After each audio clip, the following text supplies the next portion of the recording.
Welcome to It's All About the Questions, where learning to ask the right questions can help you achieve lifelong success. Now, here to help you ask all the right questions is award-winning author, international speaker, and business strategist, Laura Stewart. Good morning, afternoon, and evening, everyone. To all my listeners around the world, pick your time zone that you're in and the time of day it is you're listening. Just love being with you all here and excited that I get to share so many perception and perspective shifting guests with you that pose a lot of really great questions that I know myself I need to be asking myself. So I love that you all get to meet these incredible people that I get to meet. And I want to thank Veronica Malika, a dear friend of mine and a former client from my tech world days, who has a Facebook group called Kindness Matters. And she posted something from a 60-second doc interview that led to my having the guest that you're about to hear today. She founded Silver Muzzle Cottage Rescue and Hospice in Michigan that fosters and takes care of and tries to place senior dogs. Her name is Kim Skarritt, and I'm just overjoyed, actually, to be able to have her on the show because all my listeners, Kim, know I am such a dog person. I love cats, all animals, but my mom and I were major dog people, and I just love the work you're doing, so welcome. Thank you so much. I'm really excited to talk about my favorite subject. Dogs. Senior dogs. Dogs of all kinds, but senior dogs especially. All right, so I have to ask, how did you get involved with doing senior dog rescues and hospice? Not your normal thing. No, it's not, and it wasn't normal for anyone, really. There are very few. There are actually several throughout the country, but there were none in Michigan at the time. I own a business called Bowser's by the Bay, and we primarily did, and this was in our old location, we moved in October, but we did social rehab for dogs. We had cage-free boarding, grooming, training. And one of the buildings on the property was just really underutilized. We just kind of threw stuff in there for storage. And I started doing some rehab work for area rescues, which got me into the whole fostering thing. And then I became a little more adept at social media. And as time went on, I started seeing these posts about these older dogs, 13, 14, 15-year-old dogs needing homes. And I really didn't get that. I'm one of these people that, live or die for my dogs, and I'm going to my car before I ever abandon my dog kind of people. And so I really didn't understand it until I really started doing some research on it and realized that this is a very serious problem in this country, and it's not just in Michigan, it's all over.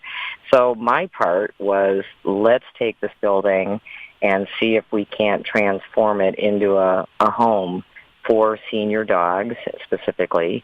And, of course, senior dog could be a dog 7 and older. I guess it depends on your perspective. But the dogs we specifically take are dogs with 3 years or less to live based on their breed. So a Chihuahua, for our sake, for our rescue, would be 12 and up. But for maybe a Great Dane, it would be 5 and up. Wow, big difference. It just depends. Mm-hmm. Yeah. And, of course, our priority in taking dogs is we always take hospice dogs first, shelter dogs second, and then owner-relinquished dogs third. So our take is usually 50% of the dogs we take in are owner-relinquished, and the other 50% come out of shelters from throughout the state. Okay, now you said that your first priority is to take hospice dogs. Hospice dogs. I'm going to. Can I assume that hospice in this case is similar to human hospice, where you want to keep them comfortable till they depart to doggy heaven? Yes, exactly. So they could have a multitude of things wrong with them. They could just be really old. For example, this week we'll be taking in a 17-year-old dog that's blind and deaf. I guess the dog still gets around well enough, and but the current situation it's in is just not workable. They have to give up the dog. So we'll be taking that dog in. It's not likely at 17 we're going to have this dog for a really long time. So more than likely he will be with us until it's his time. It takes a unique person to foster an animal, but to foster one, to rescue them when you know that you're just helping them transition to go to heaven. I was devastated when both of three of my dogs passed, and 2 with cancer. And I know I sat by their side and by my mom's side when my mom passed, and I can't even imagine doing it on a regular basis. You can hear how emotional I'm getting over it. So how did you get through that? It's really different when it's, and I say your own dog. Of course, anytime you rescue a dog, if you rescue a 14-year-old, it's your dog.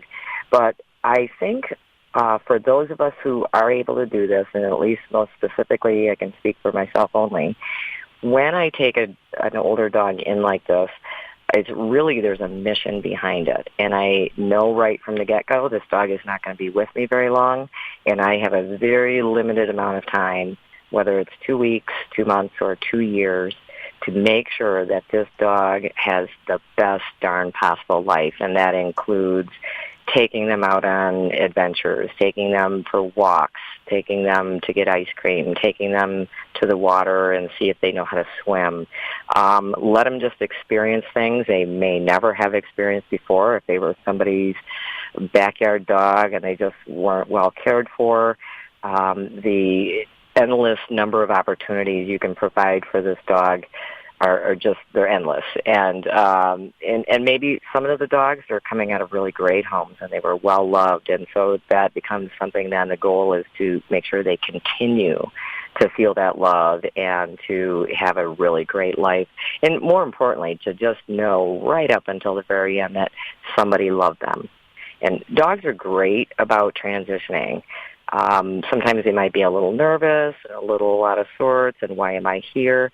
But when they see and get used to the environment and they understand the love that's given to them, they very quickly adapt. And it becomes their new home. And for many of these dogs, if they were the only dog in the home, suddenly it's kind of like Disneyland, because now all of a sudden they're around 15 or 20 other dogs, and they're doing what comes naturally to them, which is to be in a pack of dogs. So that's kind of how we override it. That doesn't mean there are never tears, because I'll tell you, I've cried my share of tears over the dogs. But it's very easy for me to also switch gears mentally and say, you know what, though, I don't have a single regret. I know this dog had a great life all the way to the very end.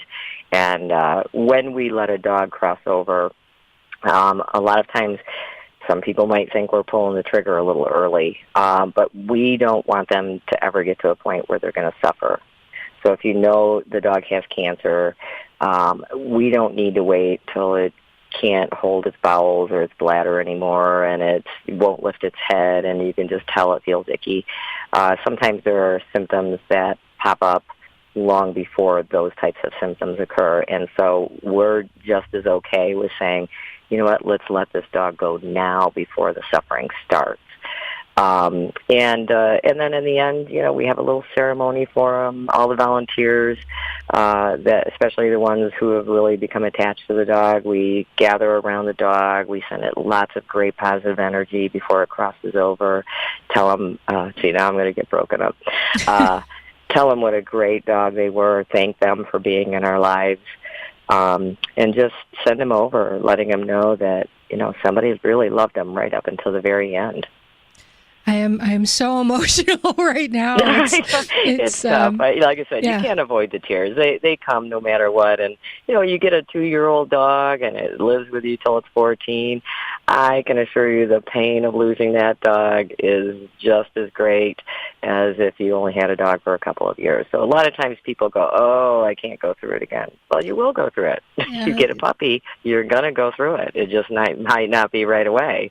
But it's no less painful, no matter what. There's just no avoiding it. And I think that's all part and parcel of loving our pets to the end. It's amazing how they get into our hearts, which is why I needed to have you on the show today. We're going to go into our first commercial break, everybody. We're here with Kim Skarritt, the founder of Silver Muzzle Cottage Rescue and Hospice in Michigan. And when we come back, we're going to talk some more about how she got started in dog training and boarding and this fostering. We'll be right back with more from Silver Muzzle Cottage Rescue. Go hug your dog while we're waiting.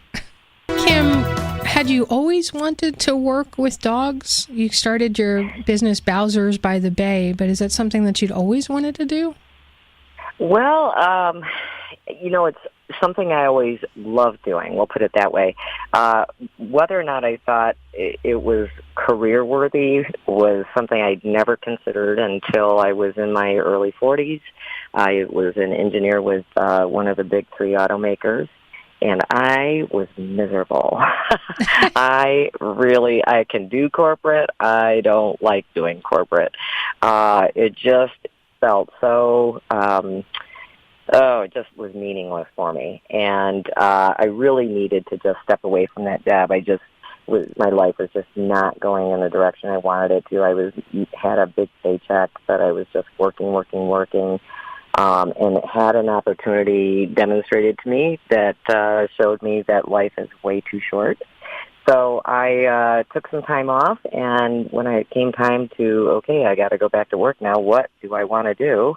I thought, I've always loved working with animals. There's got to be a way to actually make a living doing this.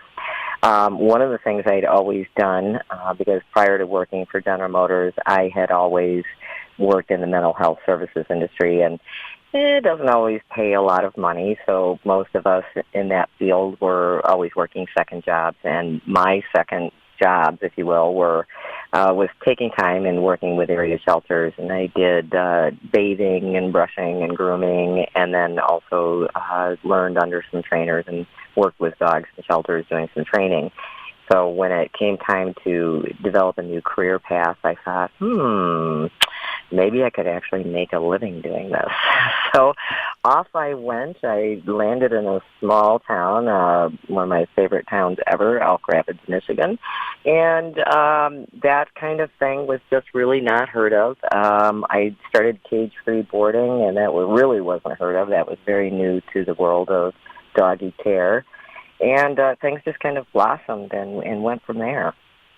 It's fascinating that you're talking about that, because last week's episode was with Cardi Malugin, and we were talking about clearing your blocks and understanding how when you're in the flow or the light, how things just begin to flow and happen, and they almost take on a life of their own. Everything just seems to align, and when you're not, and you're trying to do things and nothing happens, you get blocked.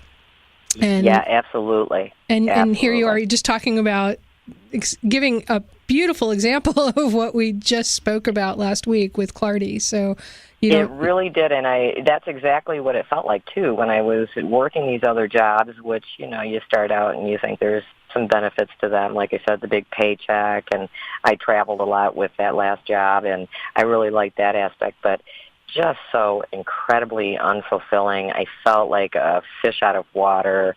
There just wasn't there was something not right about my life, and I finally just said, let me put away all the societal norms that says you have to be successful and have a good job and make lots of money.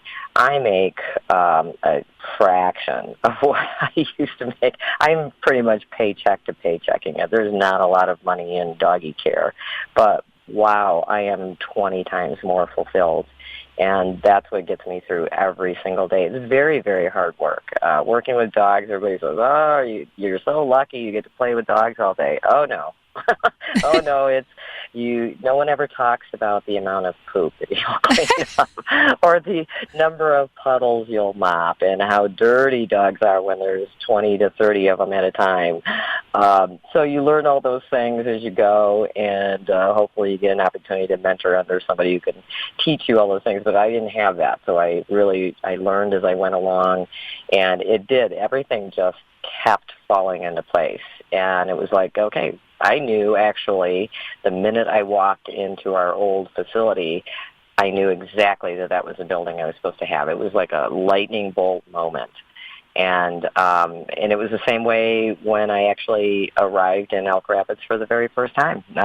As I pulled into town, I was like, wow, I don't have a clue where I am, but I have to be here. And I just kept going with my gut instinct. And I think that, I wouldn't recommend everybody do it the way I did it, where you just up and leave your job and don't have a plan in place. It did work out for me because I did start following my instincts and going with my gut on things, and it just really did pan out for me. You managed to work through your blocks. That's really awesome. I did, yeah. Now, Silver Muzzle Cottage, when we were talking before you were on my show, you said that you had, just to see about senior dogs, you had done a search on petfinder.com around senior dogs near Michigan, and there were over 900 that needed homes. What is it about senior dogs that you're seeing as to really why people are turning them in? I think there's 3 categories of people, of dog owners. And I'll be really frank about this because I'm one of these people that I believe you cannot fix a problem unless you're willing to talk about it. And I say these things without judgment. I say them as statements of fact. There are 3 types of dog owners. There are those who live, eat, and breathe for their animals, and they're going to be with them till the very end, at all costs. Then there are those people who have the very best of intentions, and their intentions are good, but how they handle what's best for the dog is very different than how I might do it. And then there are those people who, frankly, should not own animals. Their property, they don't value their lives, they don't think of them as sentient beings. And there's all sorts of proof out there that, demonstrates that they're actual sentient beings and they have feelings. So, you have to approach each one of those groups almost identical. Otherwise, you fall into that judgment zone. Right. And so, you get them all kinds. I can't say there's one group that we get more dogs from than others, but some of the dogs come along and rescue, and what you've got to do. It's just really obvious what kind of life they've had. And then there are others where you're just picking up and taking over where somebody else left off. Maybe the owners were placed in a nursing home and nobody else in the family wants the dog. That's actually a really common one. The other reason is, and this is probably the most common reason, not only just for our rescue, but I know with talking with friends who are in other rescues that take on younger dogs. So it's not really a senior dog thing, but the number one reason these days that people are giving up their pets is they're moving and they can't take them with them. I don't know, we can only go by what people tell us. So, but taking on the senior dogs, sometimes it's a very emotional thing, and it's the hardest thing they'll ever have to do. Sometimes in their frame of mind, they think, my dog is very sick, it's on its last legs, doesn't have much time to live, I need to find a new home for it. And I think that some people cannot go there. They can't see their dog just waste away. They don't have the courage to be there with them when they end because it's so painful.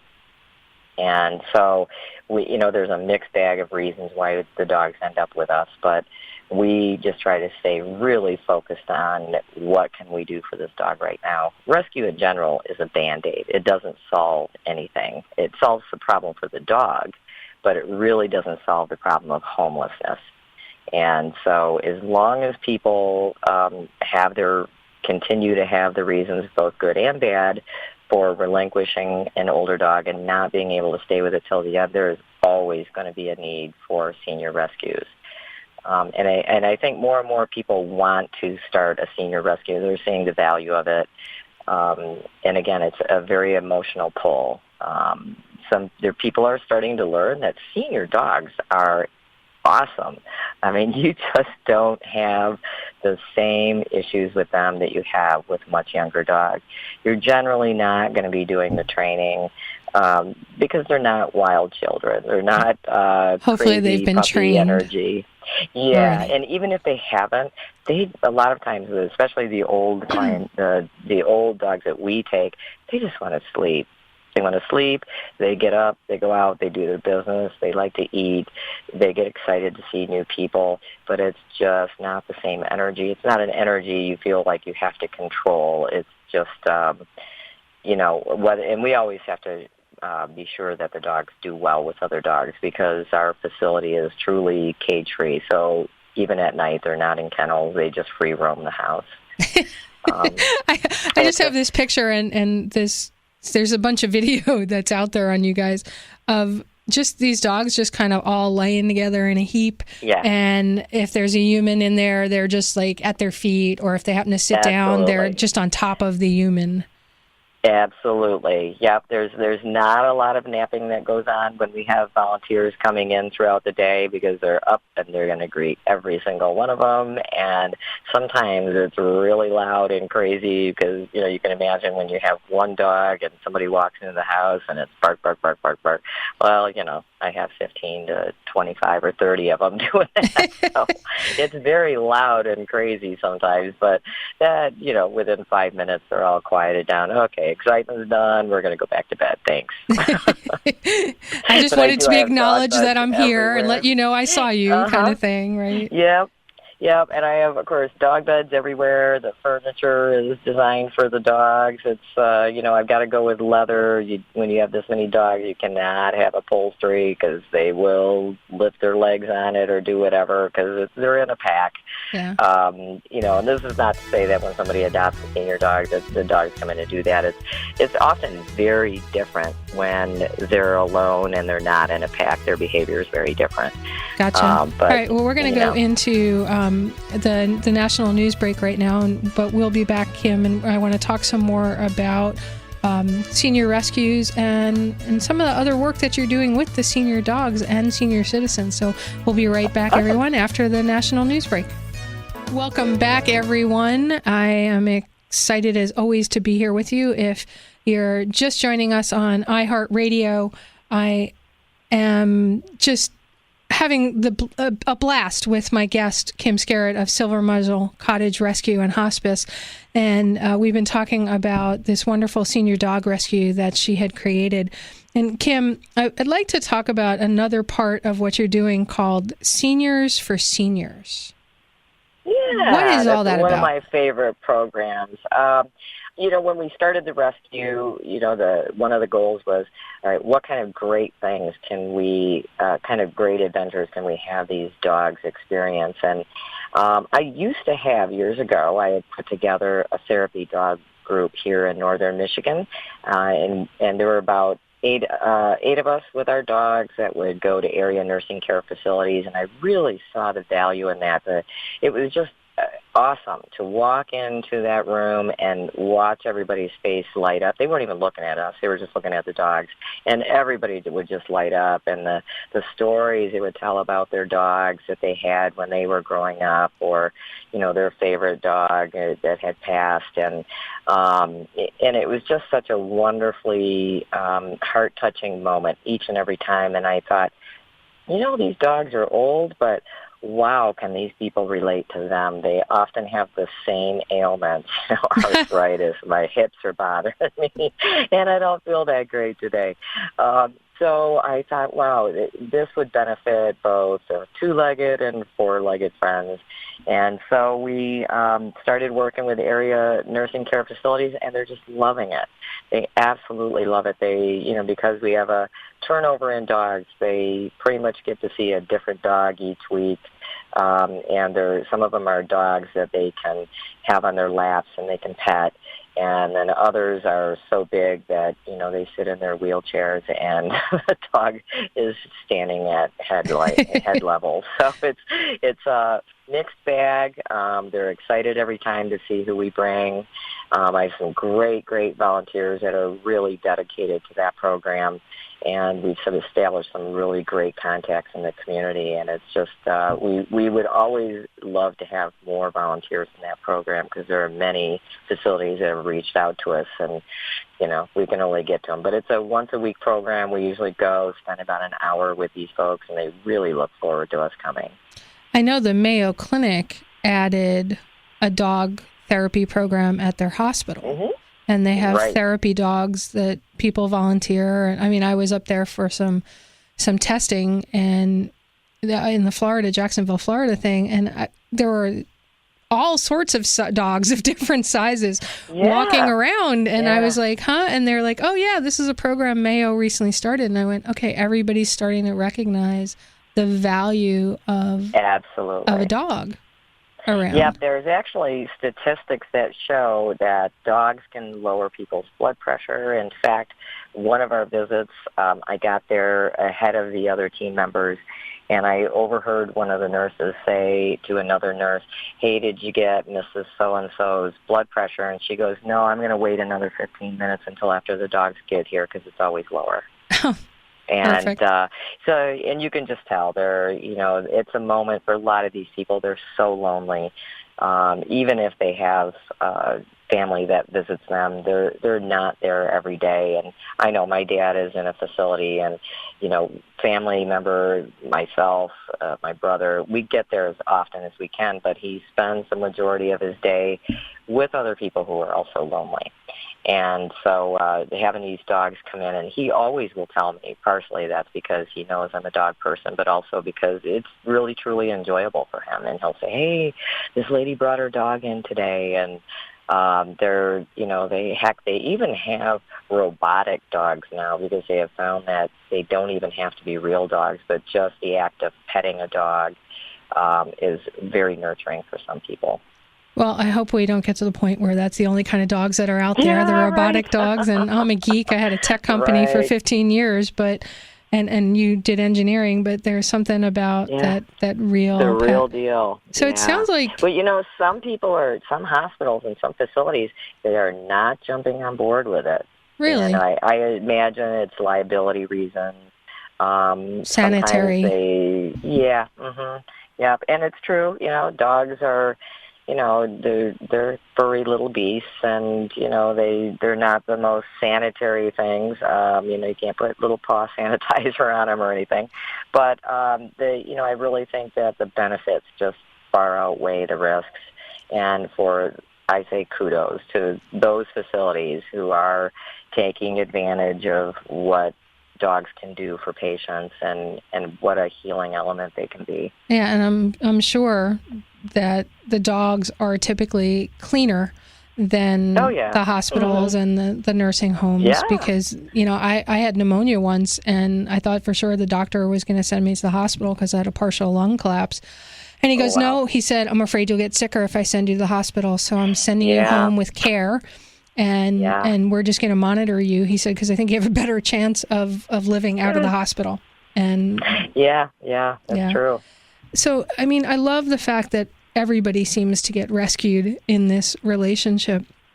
But I know it's also not easy for people to find senior dogs. And I mean, I know that you can Google search and there's tons of dogs out there, but not every place is a place like yours where you've vetted everything and you do full vet workups. Oh my God, that must be so expensive for you, Kim. Every dog you get in, you do a complete vet workup. You get them on medication if they need to. You've done training if they need to. I can't imagine. How much does that cost you, like at a minimum? Each dog that comes in, we do a full blood panel, we do fecal and urine analysis. Most of the time they're in need of some medication, arthritis or otherwise. And we just do a full workup so we know exactly what is going on with this dog. And that usually hits around the $300, $350 range. And that doesn't include dental workups.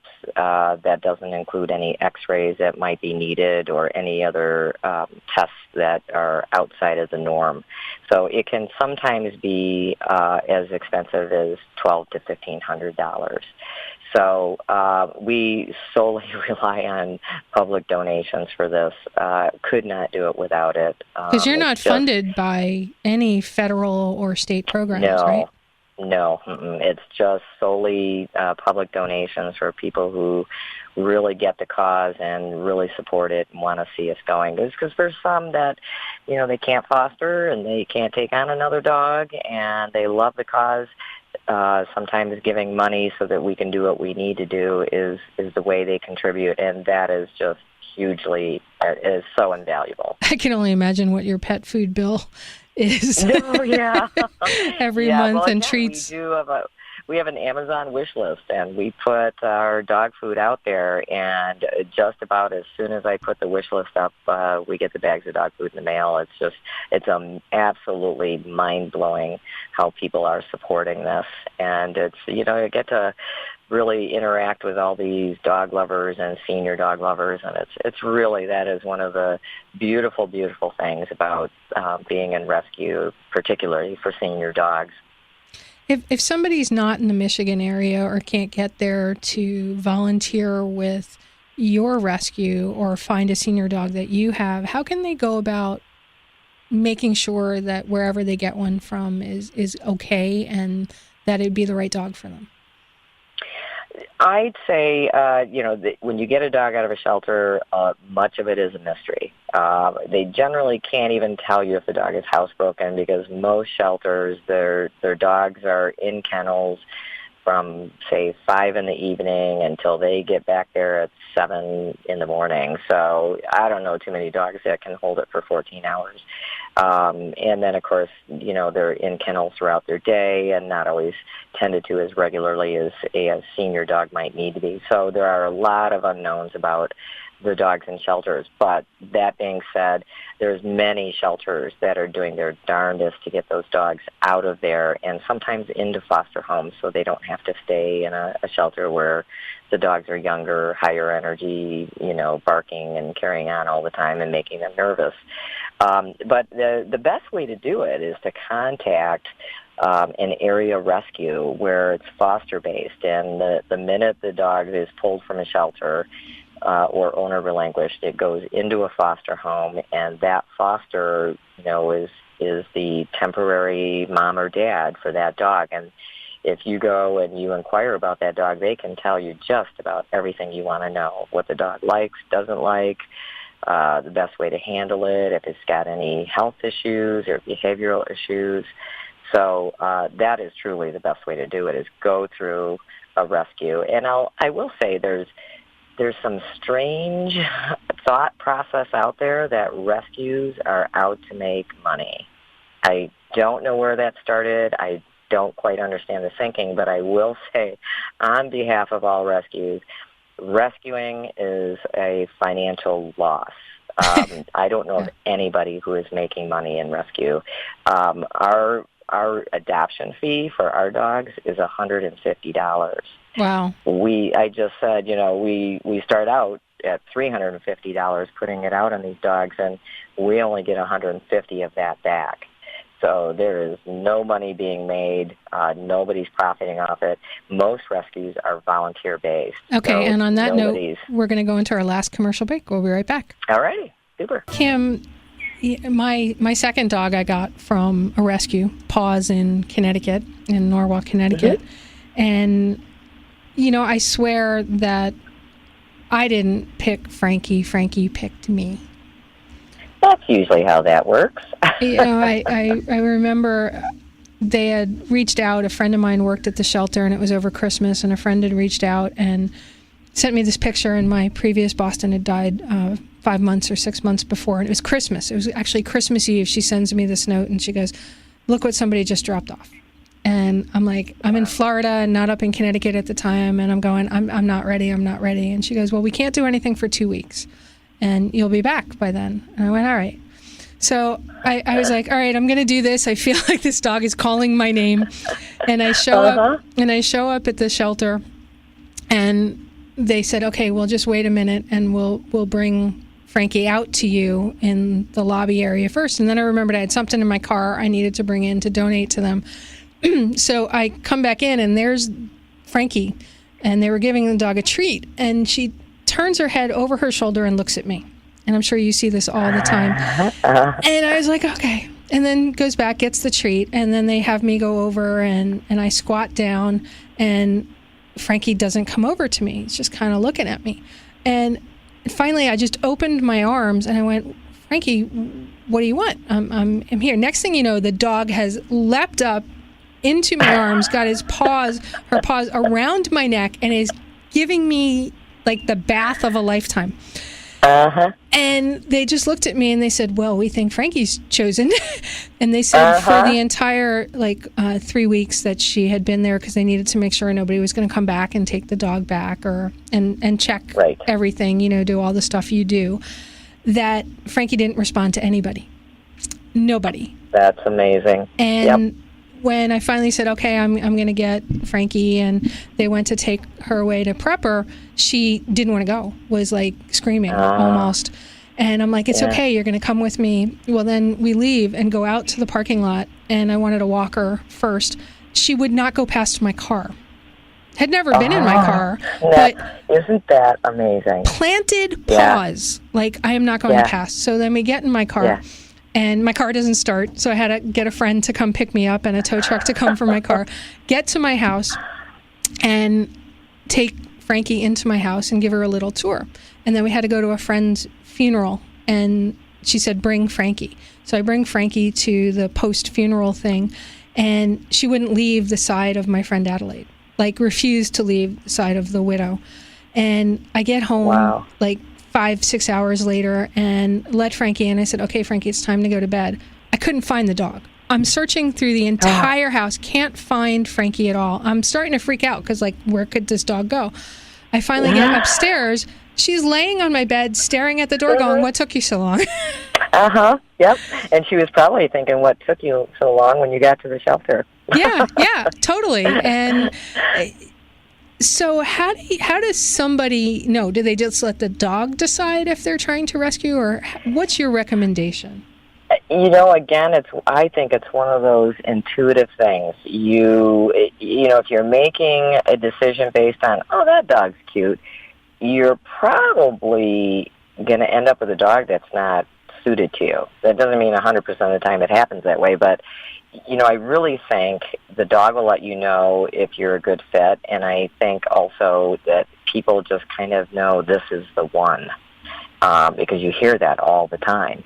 And of course, I think going into it, you have to select a dog that's fit for your lifestyle. So, if you're more of a couch potato and you just really want a couch potato snuggle bunny, you don't want to go and get a high energy dog like a border collie or a cattle dog or a pit bull or whatever. You have to pick a dog that even in their senior years is going to have the qualities that work best with your lifestyle. But more often than not, they will let you know when it's you, and you will know when it's them. And I do hear that all the time. I see that all the time. We had a dog that came through our rescue that was an amazing dog. This dog was just near perfect. She was a really good, happy medium size, great temperament, wasn't a barker, great on a leash, never pulled. She was a little bit on the younger side of our seniors. I think they originally thought because she had a white muzzle that she was much older than she really was. But the dog was with us almost 6 weeks, and I thought she was going to just get snatched up right away, and volunteer after volunteer would come in, and every time they'd go, why is she still here? And then all of a sudden, this guy called us one day and said, my dog passed away last week, and I want to get a senior dog, and I really have always had a skipper key or a higher energy dog. I want a dog that can go with me, do things, has a lot of personality. And I said, well, got this dog you have to meet, and she doesn't have a high energy personality, but she's a great dog.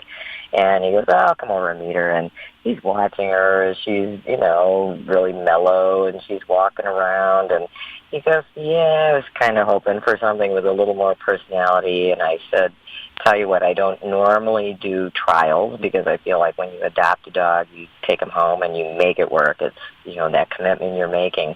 And I said, but in this case, I know you will not be returning this dog. And he said, okay, she's going to be alone on Tuesday because I have to work all day. I really need to make sure she's not going to bark. I said, she doesn't bark. He goes, I'll let you know on Wednesday whether or not I'm going to keep her. He called on Monday and said, I don't need to wait till Wednesday. She's the best dog ever. And it was just a match made in heaven. And I thought, that's why she was with us so long. Waiting because she knew. He was waiting till he showed up. Yeah. I think they get guidance from somewhere else. And Absolutely. His other dog probably talked to the other one and said, just wait. Yeah. All right. I'm like so emotional with that. Because I know my first Boston sent my second one. I think that happens. I do. In fact, we're going to get to heaven and we're going to find out they were way smarter than we ever gave them credit for. Angels in fur. Angels closed in fur. Yeah. Yeah, absolutely. Right. I want to make sure that before the show ends, people have an opportunity to help you if they need to, or help a local organization that supports senior dogs. But let's start with you, Kim, and the Silver Muzzle Cottage Rescue. You mentioned Amazon wish list for you. What are some ways that they can support you, whether they're in Michigan or not, and if they're in Michigan, that they can specifically do? Well, as you said, the Amazon wish list, it is specifically, it's Amazon. You can buy all the same things on Amazon Smile. And that's the site we work through. We post things up on that site. It works very much like a bridal registry. So if we put out there we need 10 bags of dog food and somebody orders 2, the next person that looks at that list will see only 8 is needed. So if the list is empty, that means everything's been ordered for us, but they can keep track of that particular site, our page, our wish list. And we add things as we need them. And, of course, every time they make a purchase, a percentage of their purchase goes towards our rescue. Okay. That's one way.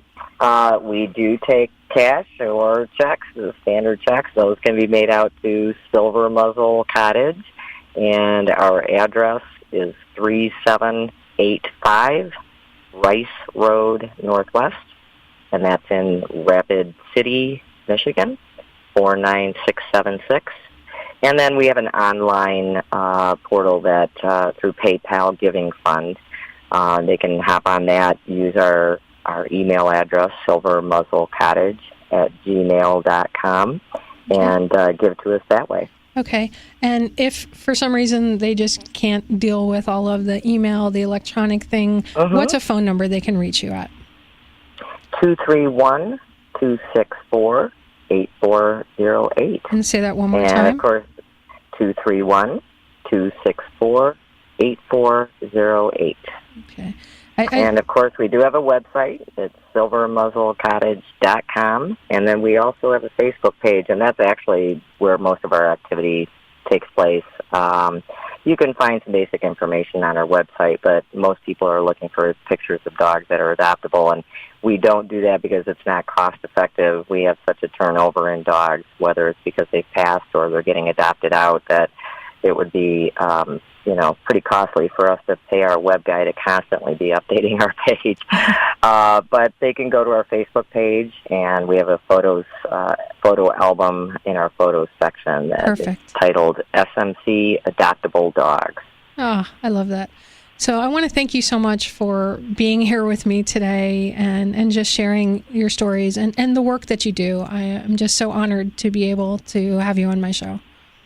Well, thank you so much. It has been a pleasure. I can talk about it all day long, and thank you for promoting causes like ours. And if anybody is not in Michigan, can't visit, and they want to help out a senior... Okay, we only have 2 seconds left, so they're going to have to call you to find that out. Have a great day, everyone. Remember, the right questions can change your life. You've been listening to It's All About the Questions, starring Laura Stewart. Connect with Laura at it'sallaboutthequestions.com and download a free workbook that will help you ask better questions starting today.